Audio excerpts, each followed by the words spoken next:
Well, harmonic chant is above all completely natural music, and the electronics have a very small but important place in that music. It has nothing to do with the use of electronics in New Age music, for example, which I detest. It's to explore a very specific aspect of the harmonic chant, which is the idea of taking the harmonic numbers as material for polyrhythmic relationship. And the sounds are all acoustic that I recorded myself on instruments that I own, kanun, oud, santur, tabla. I have a very ambivalent and ambiguous relationship with electronics and technology, and it has nothing to do with the main meaning of my music, but it's a tool that I use for that particular aspect of my work, that's all.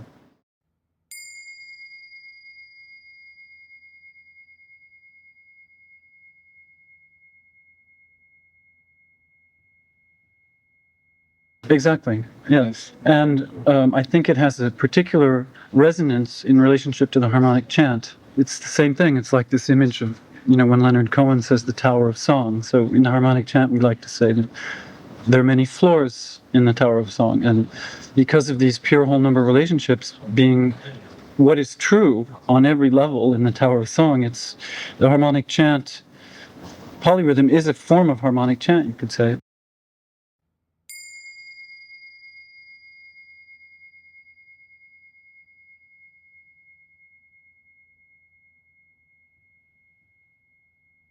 It's both. That is, using these polyrhythmic chords under a vocal line is a way of inciting the singer to also phrase in terms of these harmonic relationships.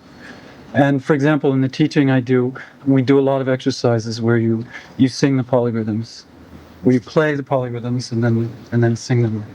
So I think it's a very, very important way to open up the whole question again of the centrality of the harmonic series. Is really the kind of, I think, the central axis in musical practice.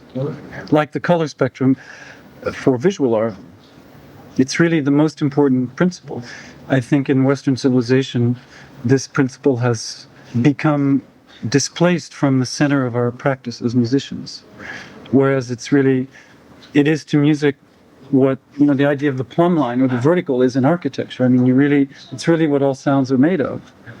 So it's strange that there would be this dissociation between the material of music and musical practice.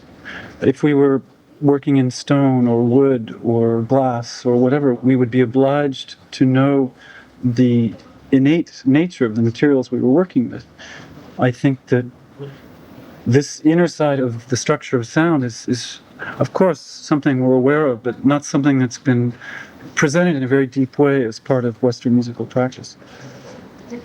To the point where somebody like myself, to find these things, is obliged to go and look in a completely different culture where the practice of music and the contact with the material, like the craft, is not so dissociated. Where for them it makes sense, like in Indian music, Tibetan music, the musical sound is like an organic material. It's something that does have its own inherent laws.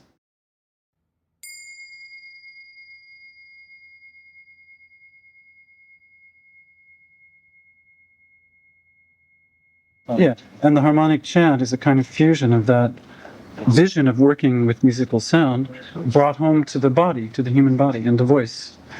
So it's, I think, the most live, natural, organic, deep place to explore that universe. And again, that universe is that of music. I think it's music's first universe, you could say. Just intonation is not a concept like, serial music or atonal music. It's really what the sounds themselves are singing, so to speak.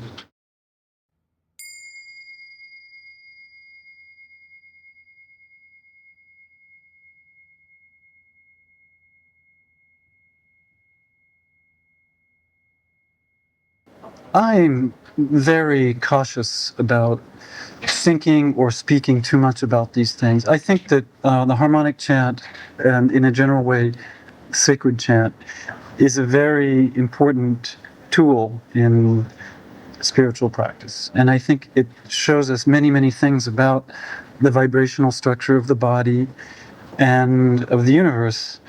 But I also think that one should be very careful in confusing thoughts and ideas with reality.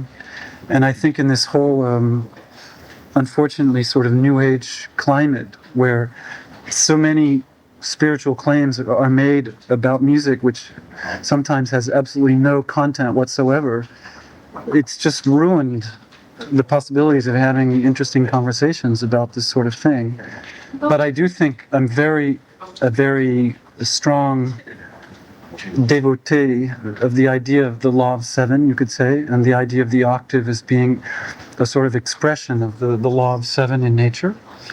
And this idea of below and above, which is a central idea in most every tradition. You have something higher, heaven, or the mind, and then the physical realm, the body, the earth. And I think the idea of taking a sort of prime cosmic octave that goes from 1 to 2 and finding all the other notes from the harmonic series by transposition in that sort of ladder between 1 and 2, and then making choices, building modes, you could say, ladders in that space. I think this is a very important key to experiencing the vibrational nature of the world in music and in oneself, and also a very deep way of understanding the power of sounds. I'm very interested in what your question refers to, but I'm not interested in theory. I'm interested in working with groups of people with just the voice in stone reverberant spaces. And it's a very organic approach where the mathematics of the harmonics come into play, but it's, I hope, a kind of philosophical approach which is really experienced through the body.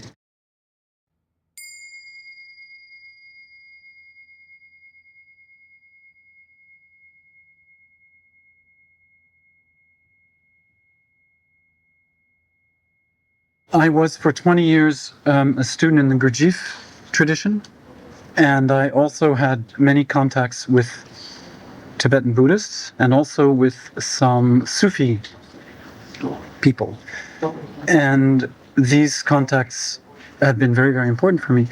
The musical inspiration, besides the chanting traditions of Central Asia, Tibet, and so on, that's been the most important to me, has been my contact with a woman who is a raga singer from North India called Sheila Dar. I think it's right to say that the harmonic chant is an attempt, a sort of contemporary attempt to bring back to life some principles about sacred chant, which are, I would say, at the same time universal, but also very specific to the harmonic chant, because there are many things about what we do that you don't find in Tibet or anywhere actually.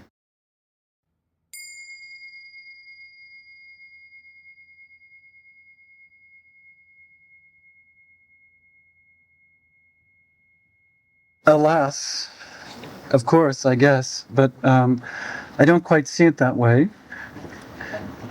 Well, everything in the world is a combination. So it's like those Tibetan bells, The real question is, what sort of alloy does it produce? So in these Tibetan bells, it said there are 7 kinds of metal. And only if you get the right, absolutely perfect blend at the perfect temperature, the perfect shape, do you get a bell which really rings out in the right way.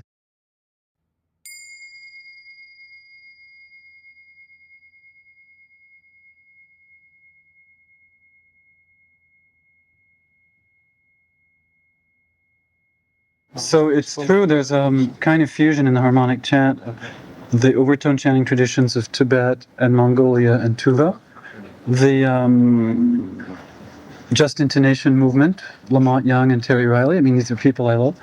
My own spiritual studies.